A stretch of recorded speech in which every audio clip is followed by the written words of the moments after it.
What's up? Welcome in. Hoge Jahns with you on, what is it, Wednesday? I can't keep a track of time. Day 2 of mandatory minicamp. Yeah.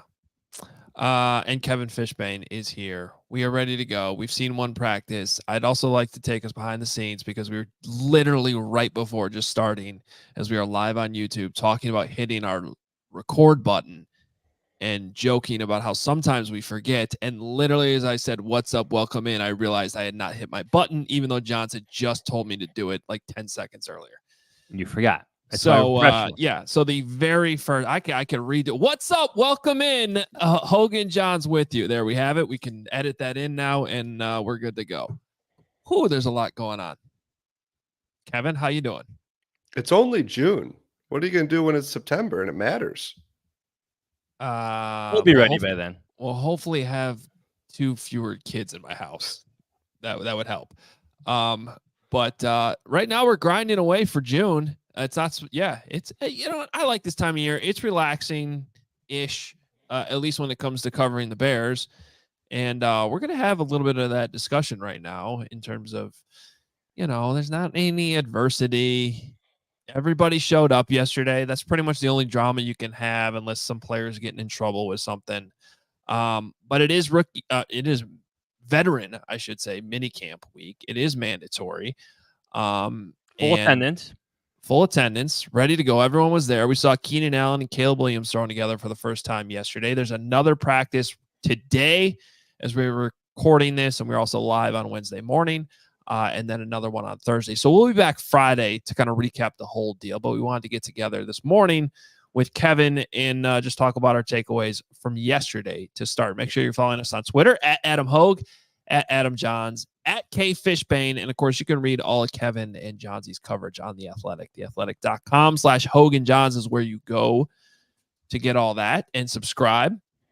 You could also go to HoganJahns.com and get some of this merch that we are rocking today. We both got the quarter zips on as it's raining.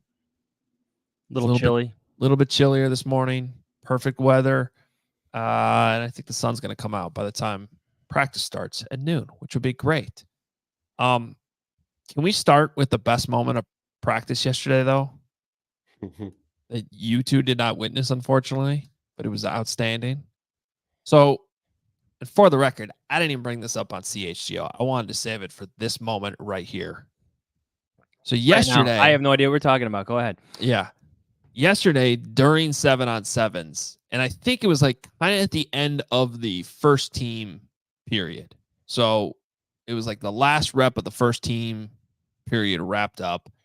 And so they're switching to the twos. So Jaylon Johnson, obviously on the first team defense, the play's over, and I want to say it was after the play where Caleb kind of scrambled out to the right and then hit Roma Dunze across the middle. Might have been that play, may not have been. But regardless of what it was, Jaylon comes over and he signals Aaron Clark, who works for the Bears PR team, who's standing over by us on the sideline, and kind of brings him over about 10 feet off the sideline and says something to him. And then he just sort of like keeps going towards the sideline and all the media and makes it very clear that he was taking issue with a tweet he saw last week at the open OTA practice. Hold on. Let me get my notes for this. Hold on. Yeah. That pointed out that Caleb Williams was 13 of 15 in 7-on-7s. And that was not an accurate number because it did not account for coverage sacks or completions made on checkdowns, after 5 seconds or whatever. So, yeah, it was a completion, but there's no pass rush, and it's really a coverage sack. So it really is not an accurate 13 of 15 was basically Jaylon Johnson's point. And, of course, it was Adam Johns who was the one who tweeted that. I did. Yeah. Now, I don't think a lot of those were checkdowns, though. No, they weren't. And before Johns tweeted it, we sat down together and we compared our notes and our plays. So this was fact checked before it was broadcast to the world. Are you calling Jaylon Johnson a liar? Well, Jaylon Johnson interestingly enough, was not there that day. Which is the best. That's the best rebuttal. I mean, I'm sure he watched tape of practice, and he's not necessarily wrong about making a bigger deal of 7-on-7 than it is. But as far as the numbers go, so a couple things on that though, because that is actually something I wanted to highlight for everyone that tries to say that 7-on-7s don't matter. None of this matters. It's June. It's OTAs. It obviously matters to the players. If it didn't matter, why would they be doing that? Yeah. Bingo. So it matters at least a little, and it matters at least enough to these players that almost a week later, they're responding to stats that were put out on Twitter. So my biggest takeaway of this is just how competitive really the defense has been. Really, these practices have been for whatever they are in shorts and practice jerseys right now and helmets.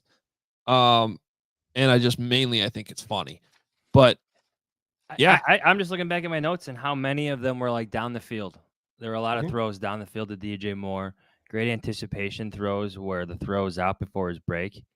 I don't think the deep touchdown ball over the middle into the end zone qualifies as a check down. Maybe a coverage check. Maybe there's a time they have on a clock on the defensive sideline that they like, but looked like a pretty good ball to me. But I will say to Jaylon Johnson's point, yesterday there were more check down completions from Caleb Williams during that drill than the previous week during OTAs. Yeah. Can I tell you guys what John Hoke said last week about 7-on-7? I don't think either of you were there for that. I was not. I'm going to try to paraphrase this, but I think it was our good friend Patrick Finley asked him kind of, I know you want the defense to win, but did you kind of take a step back and say, oh, this quarterback's pretty good? And Hoke looked at him and goes, 7-on-7, huh? Yeah. 7-on-7. Because you and I could do 7-on-7. What the follow-up I think should have been, he said to Pat Finley that he could do 7-on-7 with Pat Finley, yeah.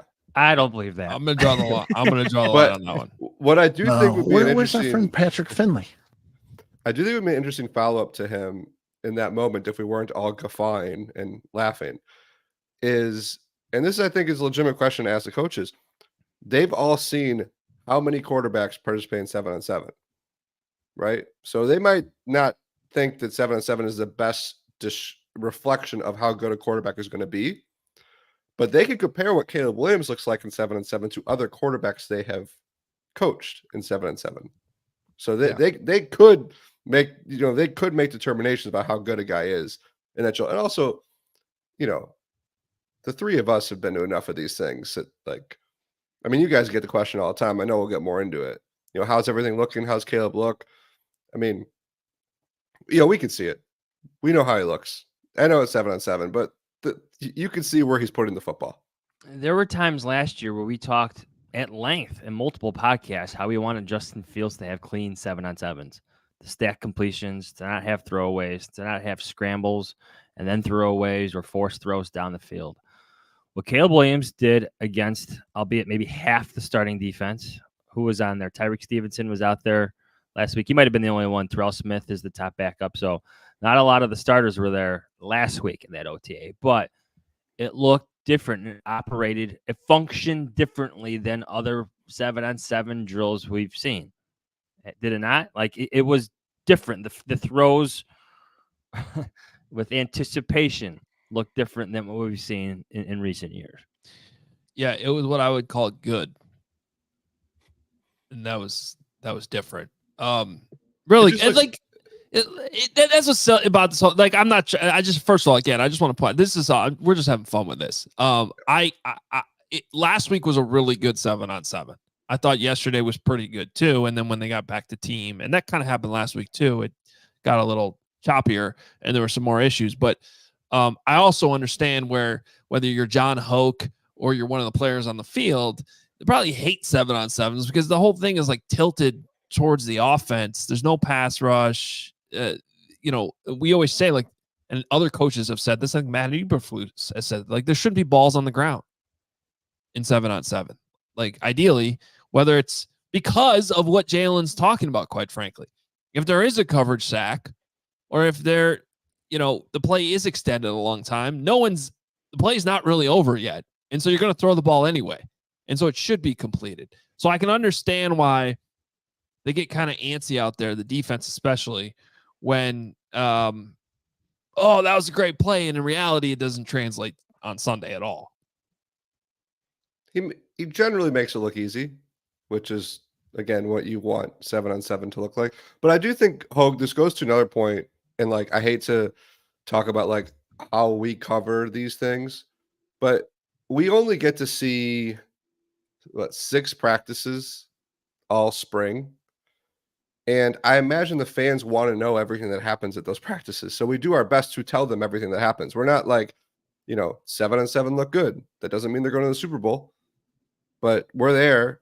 And that's all we can really, 7-on-7, 11-on-11 is all we get to really judge. And they're all, they're not wearing pads. And 7-on-7s generally look pretty good. And I think it's, that's okay to kind of say that. And whether you're a reader or Jaylon Johnson, or who is obviously an avid follower of Adam Johns on Twitter, you take that as you will. So, I think the best way to look at this, and I was talking to Tom Waddle, walking up to practice with Tom Waddle about it, is just I think this whole experience, even the trash talking from like DeMarcus Walker during team drills, how all of that should be good for Caleb Williams, because this defense isn't like a rebuilding defense, isn't full of unknowns. There's a lot of proven players, a lot of proud players, a lot of players who have all pros and Pro Bowl aspirations.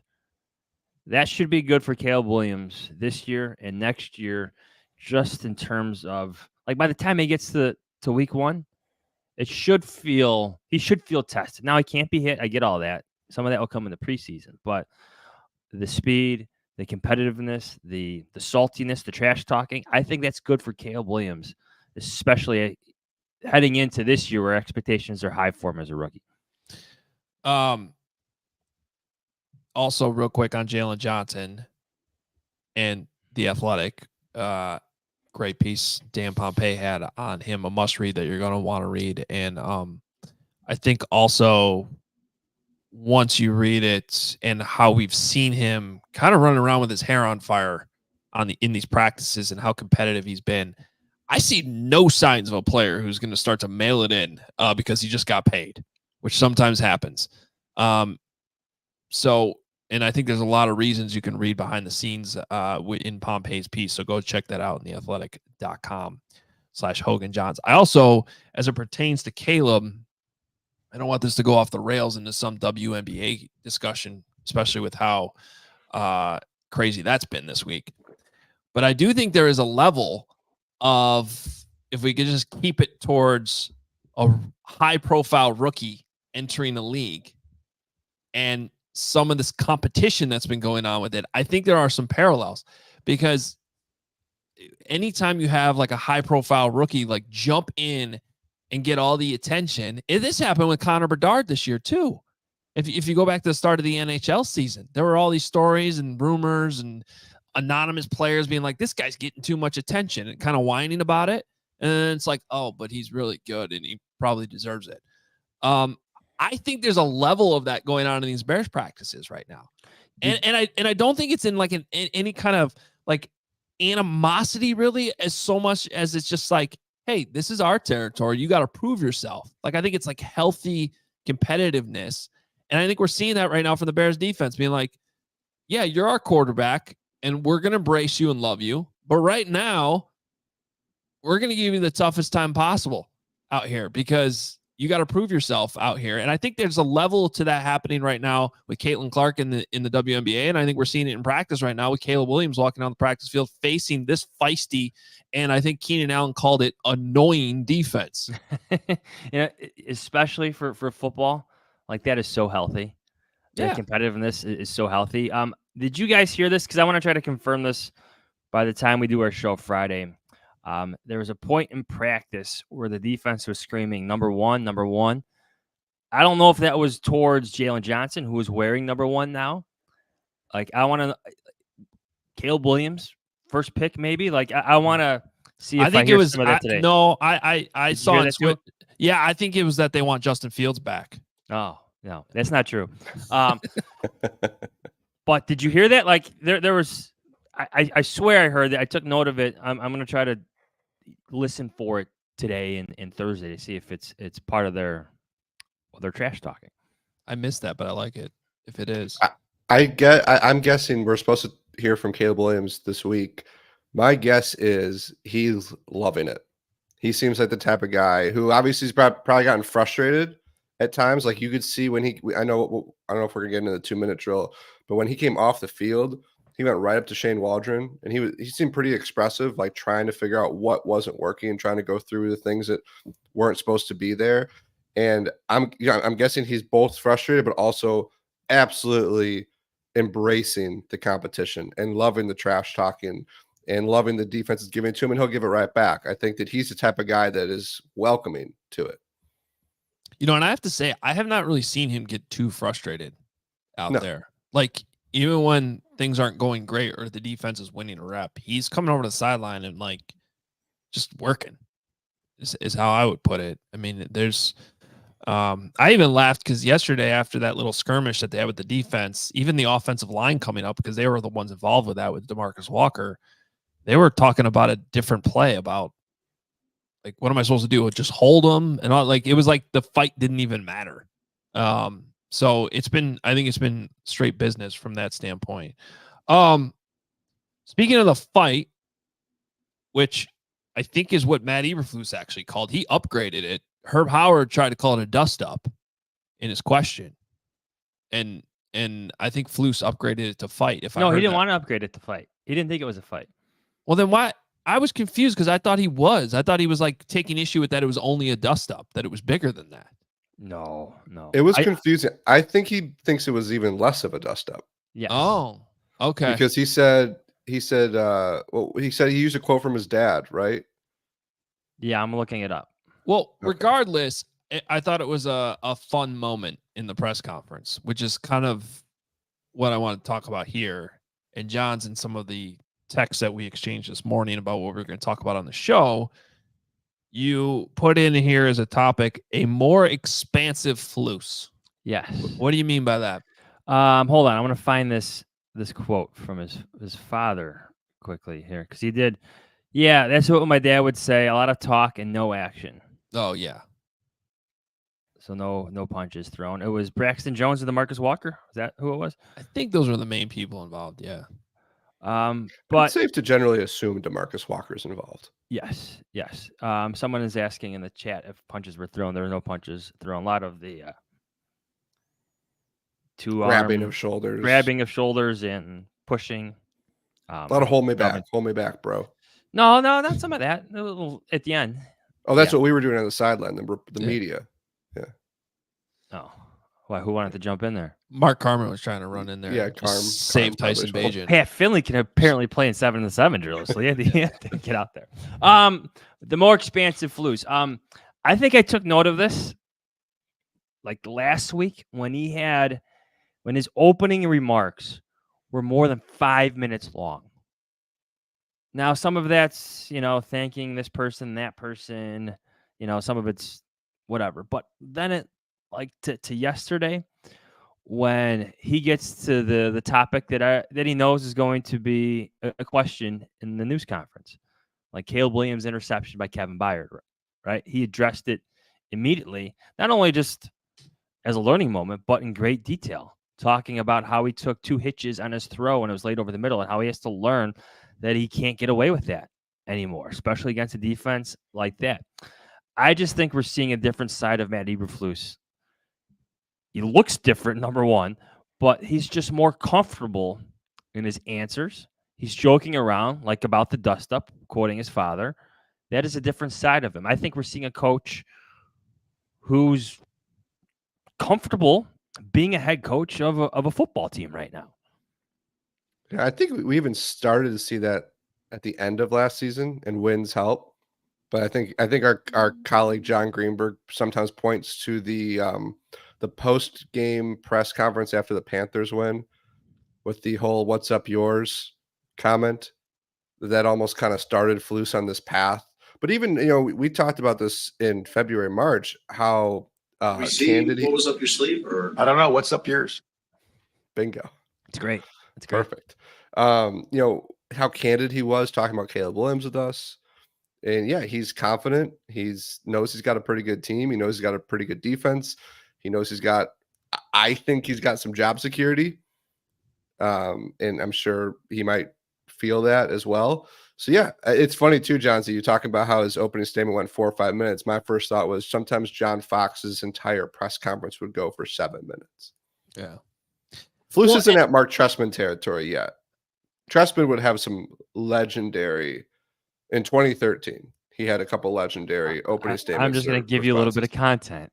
Yeah. I remember that. Well, and I also want to point out, at least right now, it's not like he's filibustering either.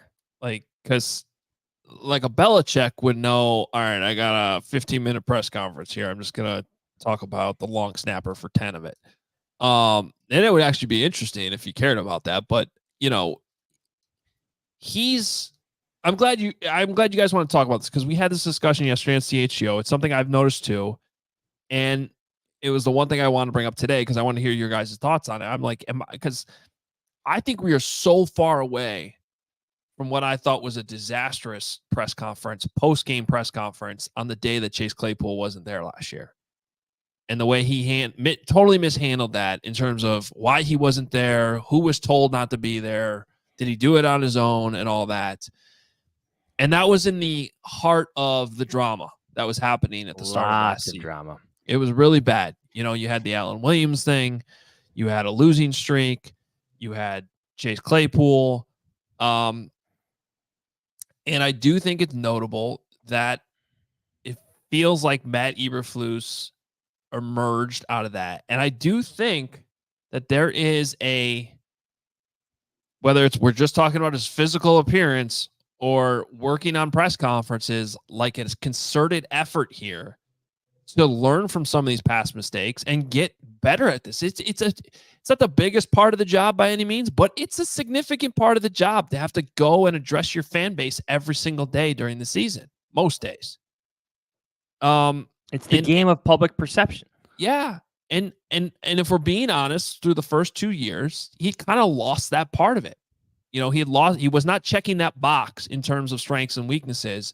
It was not one of the strengths. And I do think he's improved with that. Now, I'd also want to point out, as we started with the show, it's June. There's no adversity right now. It's a lot easier to go up there every day, especially when you've had the offseason the Bears have had, and be happy and funny and offering all this stuff up. But I do think he's offering up things that he hadn't done before. 100%.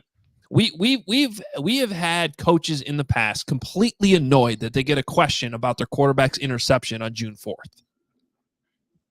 And he just comes up and is like, I know I'm going to get asked this, and I'm going to tell you exactly what happened and what Caleb needs to get better. And I also think the Caleb part of this stuff is interesting because he has not shied away from putting expectations on this kid at all. They have taken the kid's gloves off, and they are like, no. We've told you this kid is the one we believe in. We drafted a number 1 overall, and we're going to treat him like the starting quarterback right out of the gate. It's not any of this like protecting stuff that they did with Mitch Trubisky and Justin Fields. And I think, have you guys noticed that too? Like even he put him in the conversation of Phillip Rivers and Justin Herbert yesterday on his own. That's not nothing. Yeah, and I think it started in the pre-draft process when he and Ryan Poles had no problem just talking about the guy that we all knew they were going to draft. And now, so then it was like, okay, we all know you're going to draft him. You don't need to play these games. And now it's like, we all know he's your starting quarterback and he's good. You can talk about him in that way. And as you said, Hoge, I think it does make such a difference because we've covered 2 highly drafted quarterbacks, and those were incredibly uncomfortable springs, summers, and falls until they became a starter. Because that's all we wanted to talk about was Justin Fields and Mitch Trubisky, and the coaches did not want to talk about them generally because they were trying to ease the development. And with this guy, he's ready, and they know it, and they're not shying away from it. And I mean, I think it's refreshing for all of us. Do you remember them almost hiding Mitch when he was a rookie? Because he started out as a third string quarterback. And I remember even having a conversation with somebody who, you know, when we were like, well, we need to talk to Mitch Trubisky, the guy you guys drafted number 2 overall. And like, well, why do you guys need to talk to the third string quarterback? Because you drafted him number 2 overall, and it's the only thing the fans care about. That's why. Yep. Like, he's not just a third string quarterback. It's not Brett Rippon back there, the scratch golfer. Like, they don't care that you signed and gave Mike Glennon all that bad money. They care about the kid you drafted, and they want to hear from him. And it was like, well, we'll give him to you, here and there, and like at his locker when the season started. Like, but like to your point, Adam, like the head coach is part of all this. Like the head coach sits in all these media meetings, right? Like media training. There was a point in covering the Bears. It was during the early John Fox era where it was decided that the head coach would be the main. How should I put this? He would be the person who's front and center of everything, every question. Like the public perception would start and end with the head coach. Remember that? Like in season, right? And this is how it was going to be. Like, and that's why Ryan Pace basically went the whole year not talking to the media, the whole regular season. Yes, and that became a disaster, right? Because John Fox wanted nothing to do with us. The battles became many. Now you sexy. They weren't sexy. There are a lot of siestas. A lot of siestas though, especially on Sundays. But with Flus, like especially now, like I think he's earned some confidence in himself, and just the way he can handle everything from last year when the wins started to add up. When he had good players. And he had good wins adding up. I don't care which quarterbacks they played. That defense was playing pretty well, played well against Jared Goff. But I think that matters. I do, because that type of confidence, like it has to start at your head coach, right? And players see press conferences. Like if he's confident in front of us, I'm sure he's confident in front of the team. I just go back to the Mark Trestman era, Not so confident in front of us by the end of it. And definitely you heard the stories later about Trestman in front of the team, right? Like I think that matters. It really does. I think you meant to say Trestman and back of the team. Ooh. Yeah. But I it's funny, Hoge, like thinking back to those, like the way, because I thought it was just silly the way that they managed Mitch. Because you're hiding the guy's number 2 pick in the draft who everybody wanted to talk to. And we didn't, and then they put him in a tough spot. I think we all got to understand, like, again, all that matters is how good of a player Mitch was. And he didn't succeed enough on the field. But we also didn't really get a chance to know the guy until like 2020 on Zoom when he knew he was gone, and he was fantastic. Talking to us. Yeah, that was like his best year of press conferences. Yeah, and I think a lot of that was like the way he was, hidden. With Caleb, I do understand that the team's got this tricky balance, right? Because, that you keep hearing this phrase, keep the main thing the main thing. Like he's got so much to learn. Just the playbook, the building, how to be a pro, all this stuff. And he's going to be highly sought after by us, by Hard Knocks, by the national media, by the Bears in-house content team. And the Bears got to figure out the right balance, because I get why you want this guy to make sure football comes first. But the other thing about Caleb Williams is he gets it. And I actually think that he's the type of guy who it's like, hey, can you do this interview here? And you got to do this thing for our social media team. And we need you to do this little thing for Hard Knocks. To be like, great. Yeah, let's do it. Like he just seems like because again, he's been in that spotlight. And he doesn't, so far, he hasn't seemed fazed by any of it. Yeah, and back to Flus, Hard Knocks could be an equation. And I've heard some things that the Bears have known. They've been doing Hard Knocks for weeks now. Months. Maybe. Yeah, or at least known going back to like even February that there was a strong chance that they were going to have to do it. Whenever they were told for sure, I'm not sure. We do know that Cole Kmet told us yesterday that he had been told for sure a week before the announcement came out. Regardless of the timing, I think they've known this is on the radar, And that's kind of a big deal too, like how the coach comes off. I mean, Dan Campbell won Hard Knocks. I mean, he like literally bought himself, not like they ended up winning, and that's the most important thing, but probably bought himself some job security with that show, if we're being honest. And I remember, I'll never forget the Miami Dolphins one with Joe Philbin.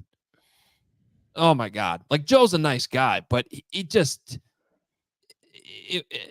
and can you imagine if Mark Trestman was the coach? Like, if they're on Hard Knocks during those times, like this is a real sort of a weird, not, related to wins and losses necessarily on the field this season, but gonna be something that the Bears are graded on, and then Matt Eberflus is graded on coming up here in August, and it's gonna be on the national scale, and it's gonna matter. See, I think it's directly related to wins and losses in a sense. Dan Campbell comes off as a coach you want to play for, like run through the wall for.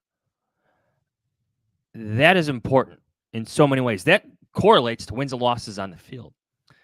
Last year, if you talk to some of those players, Flus had become that type of coach for the defensive players.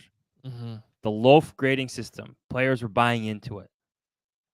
Veterans, rookies, it was working. It was clicking. Players were defending Flus. That is what you want. You want players to want to play for your head coach. You want them to buy into your head coach. And all of this is important. The public perception is important. If your head coach is, I'm not saying success with the media is everything, but if he's not good at it, if he's throwing players under the bus consistently, if he's not defending his guys, if he's not confident up there, like players see that. Players have social media. If he's being made fun of a lot, players see that. Free agents see that. Dan Campbell comes off as a coach that free agents, good ones, would probably want to play for. That draft picks want to play for. Like, that matters. That really matters. That's the personal side of football, the relationship side of football, that football people bring up all the time, that I think is so hard to understand and really like quantify, because it is so difficult to. But to your point, yes, Dan Campbell through that show struck me as a coach that players would want to play for. And I thought last year, Robert Saleh, it was probably a mixed bag for him. I mean, there were a couple of those speeches in front of the team that maybe went viral for the wrong reasons. And that was also a team that we knew they did not want Hard Knocks. And I think we don't know yet the exact way the Bears got Hard Knocks, but I think Matt Eberflus is spinning it the right way from the start. And you can hear it from the players. You can hear that this has been a message that's been passed on. I mean, DeAndre Swift was on record previously talking about the way he did not like how he was portrayed in Hard Knocks. And when he talked to us last week, it was like, like he was like, I get it, or it's going to be good for the team. Like everyone is heeding their head coach. Everyone's following Matt Eberflus. He sets the tone, because you have to kind of try to spin this positive, because you're going to have cameras everywhere. And I do think the thing about Flus, and you guys have seen this, Flus is real. Like, he's just Flus. Like, he's not going to go up there and give you bluster. And I think early on in his tenure, like, he just wanted to talk ball, and he kind of wanted to be quick. Not quick. I mean, he was his answers were kind of long, but you need to ask the right question. I think now you're seeing that how comfortable he is in that spot. You're seeing a little bit more of his personality. But I do think it's important what he looks like to the rest of the country, and then how the players see it. Because as you said, right now, it's all good vibes. And they want to keep that going through the preseason.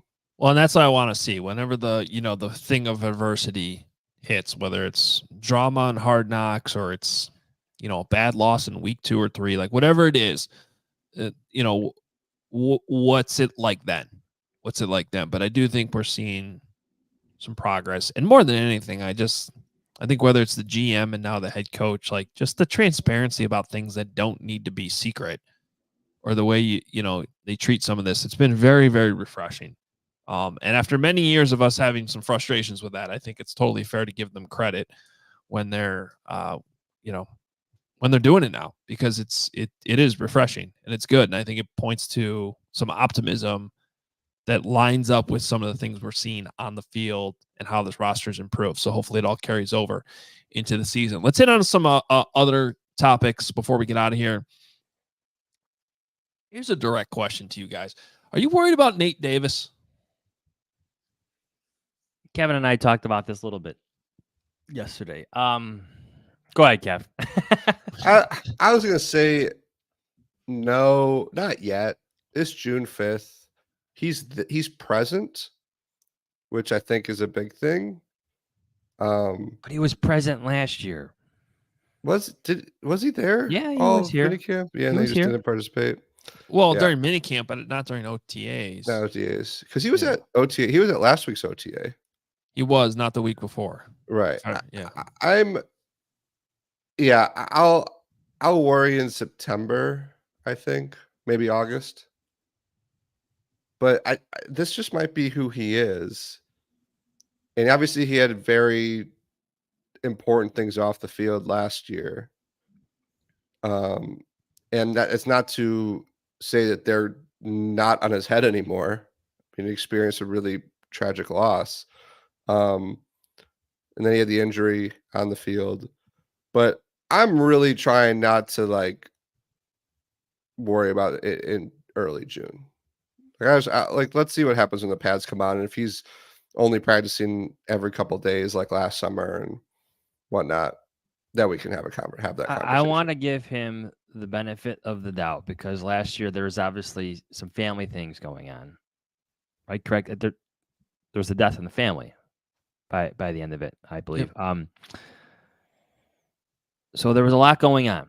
These football players tend to be people too, and people problems creep into work just like everybody else. I think a lot of fans, readers, listeners, everyone, media, we all forget that at times. So I want to give him the benefit of the doubt. But come training camp, I would like to see, I think the Bears would like to see, forget me, I think the Bears would like to see him solidify himself as that starting right guard without any doubts, without any concerns, and have football be the focus, at least in training camp, to see him be the player they thought he would be when they signed him in free agency. Yeah, I mean, it wasn't the most expensive signing ever, but it also wasn't cheap. I mean, 3 years, $30 million was the total. But they can get out of it after this year and only take a $2 million cap hit. So I think that is something to just keep in the back of our minds. At some point, your reputation kind of is what we've seen, regardless of all the circumstances. And there's certainly been some fair circumstances. Absolutely.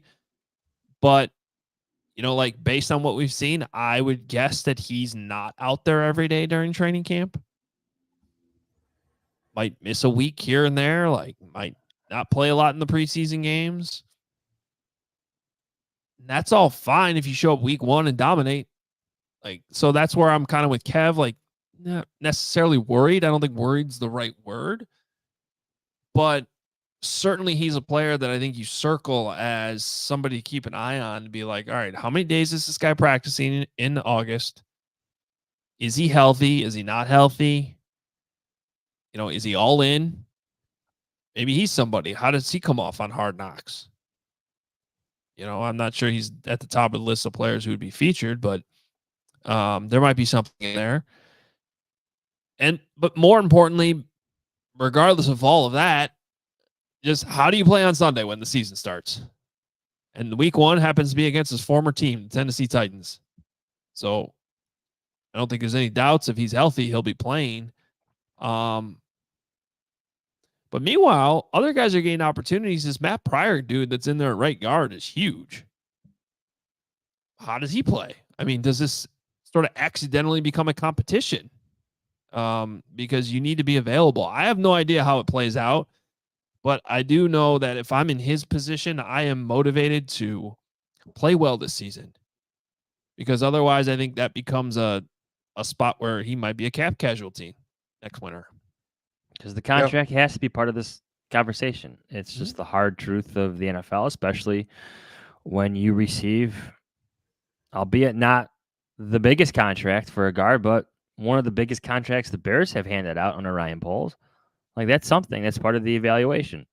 So, I would say if this was his reputation in Tennessee, and we know how much research the Bears do when they make these signings. I think Ryan Poles, Matt Eberflus took a bit of a leap to believe that, as you said, Hoge, when it's game day, he'll show up. And Matt Eberflus played against him, and he talked about that when they signed him, when Flus was in Indianapolis. So, that's what they've got to see. So I would imagine that they had a feeling. Obviously, you couldn't predict what he had to go through last year, which was tragic. But this year, you want to see him do what he's supposed to do on Sundays. It is interesting too. He has a $250,000 workout bonus in his contract. I don't know enough about what triggers those. What's the minimum you have to do to get those? But I did hear DJ Moore last week when he was asked, why are you here? And he's like, well, $200,000. It's an honest answer. Like, yeah, I want to get my I would like to get that bonus that I am entitled to when I am here in the off season.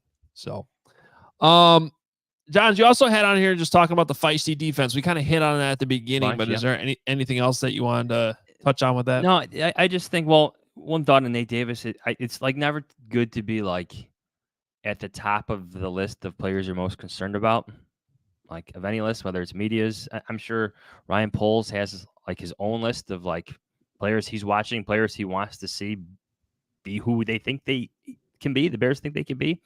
And I think Nate Davis is probably high in the front office's list right now in terms of players to watch and be concerned about. Defense looks good. Yeah. Well, I'll say this just real quick. I hate to end this podcast on like kind of a negative note. I'm not trying to be negative, but I don't know how Bears fans feel about this. I'm not in love with this offensive line right now. I'm like Ryan Bates. You're a hater. I feel like Chris Morgan would tell you to put the pads on or something. No, I know. We're all playing football now. Let me be clear. I'm not basing this off of what I've seen on the practice field. That's not fair. I'm not saying because they've been giving up sacks or anything. They don't have pads on. That's not what I'm talking about. I'm just talking about what it looks like on paper. Right? Ryan Bates, to me, I have no idea if this guy's going to be an upgrade at center or not.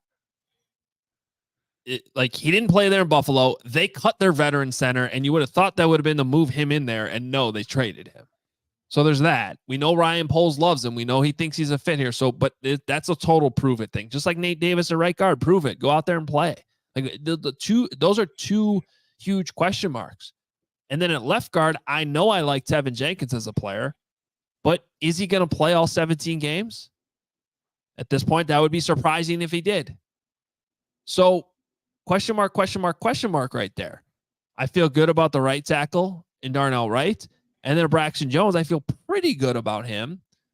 But I guess my overall point is you look at this offensive line, and for all the talk about how they've insulated Caleb Williams, there's a lot of truth to that. They've upgraded his weapons, and he should be able to get the ball out faster. That'll help the offensive line.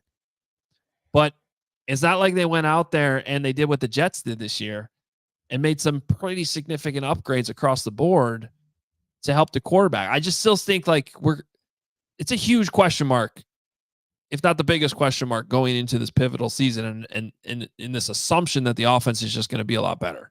I feel like the Ryan Bates acquisition and then like the development of Gervon Dexter are so pivotal for this team going forward. Like, that is the trenches. That's where it starts, especially like for those two positions. The man who is snapping the football and the man who is supposed to be the engine of the defense. Like, it's kind of starts and ends with those two players there in so many ways. Yes, I'm kind of blowing this out a bit, but like, you get my point. Like, those two players, like what they do is such a unique evaluation too of like the Bears scouting.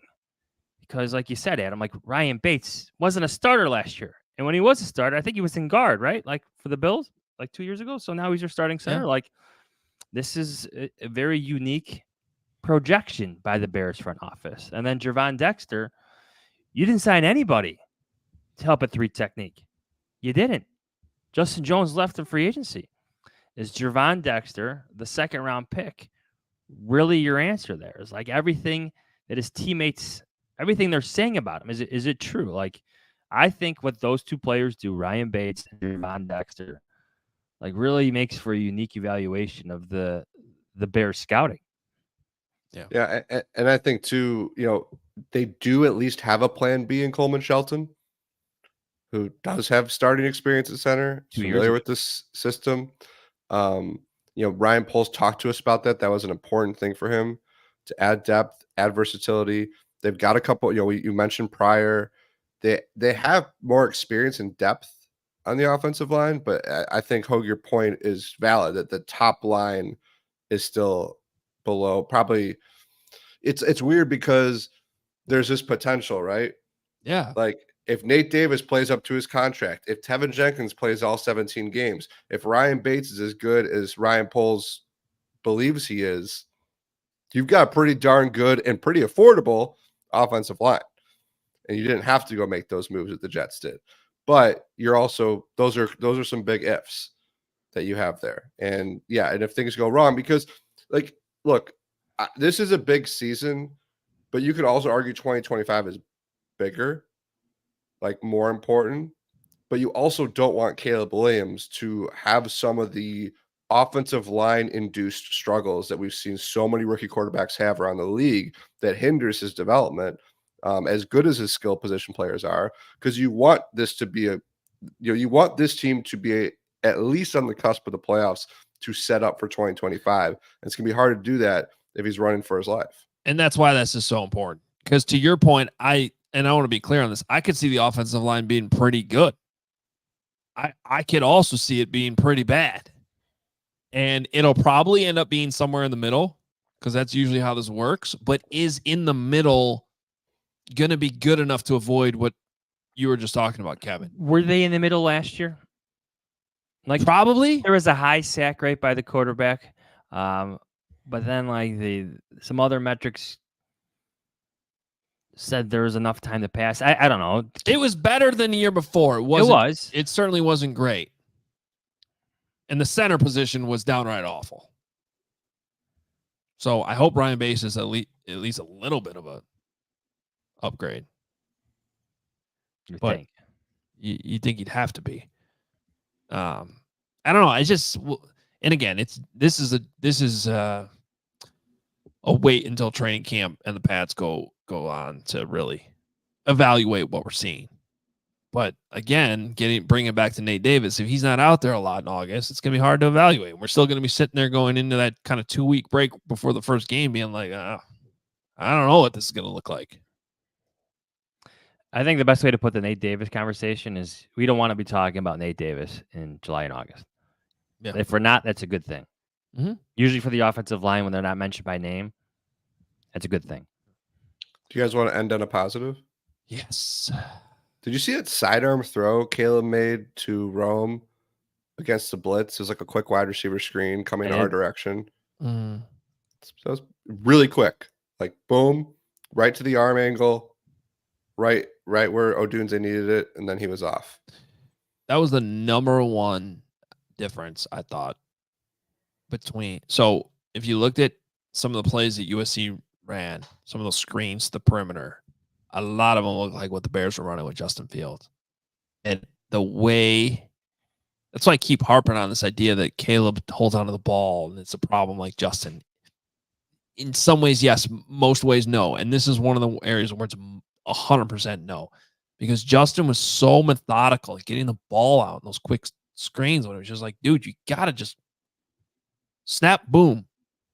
And it was more like step, like kind of a slow throw. He would drop the sidearm. Sure, he could do that too, but it wasn't quick enough.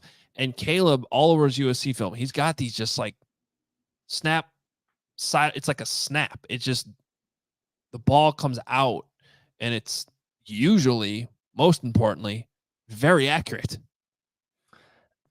I think the best way to put it so far for just comparing and contrasting the Williams and Fields, like everything looks quicker with Williams. It does. I've seen enough of Justin Fields' practices, and like immediately it struck me. Like everything just looks quicker. The whole function of him playing quarterback looks quicker than Justin Fields. You guys have always been the anti-Justin Fields podcast. We've given him a lot of opportunities. But the accuracy, Johnsy, is, I do think, really, really evident. And we've heard Flus talk about it. We've heard players talk about it.